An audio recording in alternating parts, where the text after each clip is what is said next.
Hello there. Today I want to do an instructional video for international teachers who have come to teach in the South. I'm going to zero in on Jamaican teachers because that's the culture that I know to compare with. And I just want to highlight a few things that you will have to get used to as you adjust to teaching in the South, where you are definitely going to have someone of a culture shock. It is not like what we see on TV. So there are some things that it pays to just be aware of. First one is biting your tongue. In the South, people are not used to our forthrightness or um, or harshness, which is just a part of who we are in Jamaica. We are people who will speak our minds. We say what we feel when we feel, and there are no consequences really because it's appreciated. That's just how we are, it's a part of our culture. But in the South, when we're speaking to people in authority, they don't always take too kindly to people who are outspoken or forthright. Sometimes it's best to talk to them one on one instead of saying things out loud in a meeting because sometimes they don't know how to adjust to that. Another thing we want to be careful of is how we laugh and where we laugh. So we might end up having to stifle our laughter. And I'm particularly talking about the classroom situation. For example, students will pick at each other and they will say mean things, very unkind things. And as unkind as it is, sometimes it sounds hilarious and we might be tempted to laugh.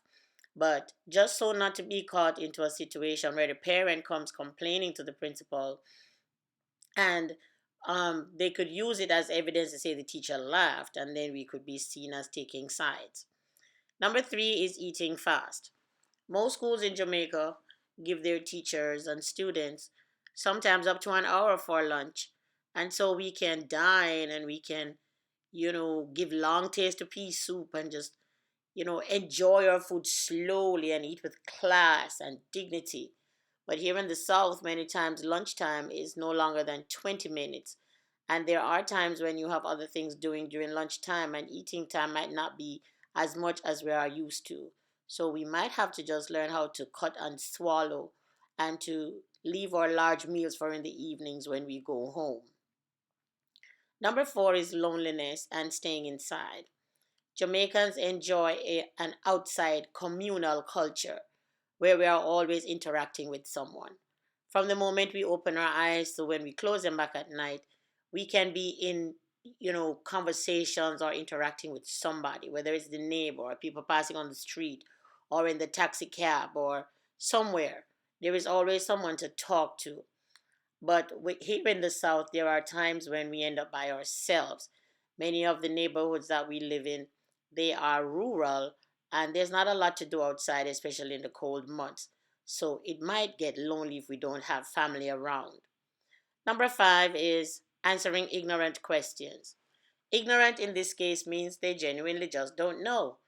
Many people in the South have never left the South and they judge the rest of the world by what they see on television. So they genuinely do not know what happens in other countries and other cultures. So they may ask questions such as: do you have libraries in Jamaica? Do you have a McDonald's? Do you have roads like ours? Is there internet? Can you drive to Jamaica? They will ask questions like those because they genuinely do not know. And as a cultural ambassador, it might be a good opportunity to share our culture. Number six is bullying. Many people do not want to admit that, but it does exist. Not everywhere and not everyone will experience it, but there are people we will interact with who will use bullying as a means of getting their way. And there are ways to deal with it, but it's good to be aware that it exists, because in Jamaica it's very hard to intimidate anyone because we're all people who practice speaking our minds, or we are not forced to comply with anyone's bullying. But here it's something that we might just want to learn how to cope with. Cold weather is a feature of North America. If we're from a tropical island, then living in America is going to mean we're going to adjust to cold weather. Not everywhere is as cold as New York. We don't get snow all the time like they do. But there are days when we will have to dress in layers, wear warm clothing, and know how to take care of ourselves so that we do not get sick and so that our family members do not get sick, and we protect ourselves in the cold weather since it is not something that we are accustomed to. Our temperature doesn't necessarily go anywhere below 60.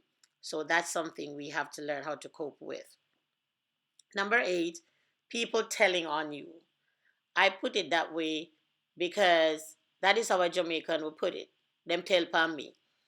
If a parent or a student has a problem with a teacher, most times they go directly to that teacher and they express their concern, and the principal is hardly involved. And even if the principal is involved, it is more as a mediator and a way of solving the problem, and there is no intimidation or threat. The teacher does not feel like they are being undermined. But there are times here when you will only learn that there's a problem when you are called to the principal's office. Number 9 is stereotyping. A lot of people in the South think all Jamaicans are alike. They don't realize that we have, different cultures even within our culture, and that we are not all the same. They go by what they see on the movie Shutters, which incidentally I didn't watch until I came to the States and heard about Shutters. That's when I went to watch it. And they think that all of Jamaica is like it is depicted in that movie, and so they stereotype us. A tight budget is something that every teacher everywhere, except in some very fortunate countries, is used to. But in the States, in the South, when we come to teach, a tight budget is something we will have to adjust to. Some people don't realize that when we come over here to teach, that our standard of living falls at least at first. It does improve over time as we, get acclimatized to the situation and we learn how to cut and carve and how to manipulate the situation. But a tight budget is something that we are going to have to get used to at one point or the other until we learn how to manage without that tight squeeze. Number 11 is food issues. And I put it that way because it could come in one way or the other. Depending on where we live, it might not be so easy to access Jamaican produce like green bananas, sweet potatoes, yams, yellow yams, tough crackers, canned mackerel, things that we use on a daily basis and we take for granted because it's just right there in our backyards or across the fence. But when we come to the south, there are many little towns and small cities that do not have these in their stores, and we might have to travel for a good distance in order to find things that we are used to cooking. Number 12 is no public transportation. I'm sure EPI, FACES, VIF, and all these other agencies have told teachers that when you live in the South, if you do not have your own transportation, you're going to have a difficult time getting around. There are no taxis yelling one and ready, waiting on us to just fill them up and drive off. And there is no public bus in many cases. I know some towns have a small bus, but it takes forever to get from one place to the other because there's not many of them. And so it is necessary to get a car, and it's hard sometimes to get around without a car. Southern people also show love in a different way than we do in Jamaica. They are huggers and they are kissers, and that's just how they are. They are very warm and loving people, and they will really take you in. And it's not a part of our culture to hug and kiss as much as they do. And so it takes a little getting used to. People just walk right up to you and hug you, plaster a kiss on the cheek or on your forehead if they are, older people. And that's something that you get used to after a while. You become a hugger and a kisser if you're here long enough. But that is something that we have to adjust to when we come to live and work in the South. Number 14 is getting used to food with just a little seasoning. To the people in the South, it's enough seasoning, but to us, it's not enough because we are used to highly seasoned food. We use a lot of garlic and scallion and onion and thyme and all kinds of things mixed together, plus that hot scotch bonnet pepper. That's what we are used to. Even as small children, we can tolerate the heat of the pepper, but our pepper is much too hot for the Americans. And so we have to get used to their kind of food when they share with us. It might taste like it's not seasoned properly, but it is, and you do get used to it after a while. Another thing they do is that they put pork in everything. Just like we put salt fish in everything, they have it in the collard greens, the cabbage, the rice, the pinto beans, the baked beans, the kidney beans, and so it might be a good idea to ask if pork is in it. Some people use turkey, so we can ask that. And I guess this is just for those who do not eat pork, like I don't eat pork. But when we go to restaurants and we're eating anything at all, they put meat in it. And so it's a good idea to just ask and make sure that we are not eating it if we do not want to. Number 16 is getting to a place where you question your teaching competence. In Jamaica, we're not used to people stepping into our classrooms ad hoc at any time unannounced. Most times, the evaluation or the visit is a scheduled one. And so we expect people to come into our classrooms. But here in the South, and I guess all over America, people just step into your room, parents, administrators, teachers. Anyone can just come and observe you for some reason or the other. And sometimes they give positive feedback, sometimes they don't. Sometimes when they give you feedback, you're left confused, wondering what it is that they mean, what do they really want, and so you might question your teaching competence. So that's something you have to, think about. Racism exists in the South. The South is a very historic place. The civil rights movement took place here. The slaves came in the Charleston Harbor, right here in the South. Briggs versus Elliott case took place in the South. Brown versus Board of Education took place in the South. And there is racial tension. I have never really experienced it personally, or maybe I don't pay attention to it because I am not from a racist place, but it does exist in the South, and there is tension that we will be made aware of as soon as we get settled here, and that is something that Jamaicans will have to get used to. Number 18 is homework, and I'm not talking homework that the children will do. I'm talking about extra assignments that we will have as teachers.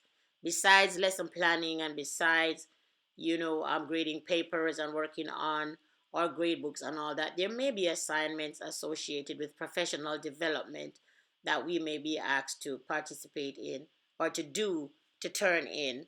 And so this might throw some people off. It doesn't happen in all districts or all schools, but there are places where we are given assignments to take home and do and then turn in. Number 19, get used to constantly monitoring and supervising students. America is a very litigious society, and there's a high level of accountability. And teachers are the easiest ones to blame when anything goes wrong. And just to be responsible and as a cautionary, we have to make sure we protect ourselves. And one way to do that is to make sure that we are constantly monitoring and supervising our students.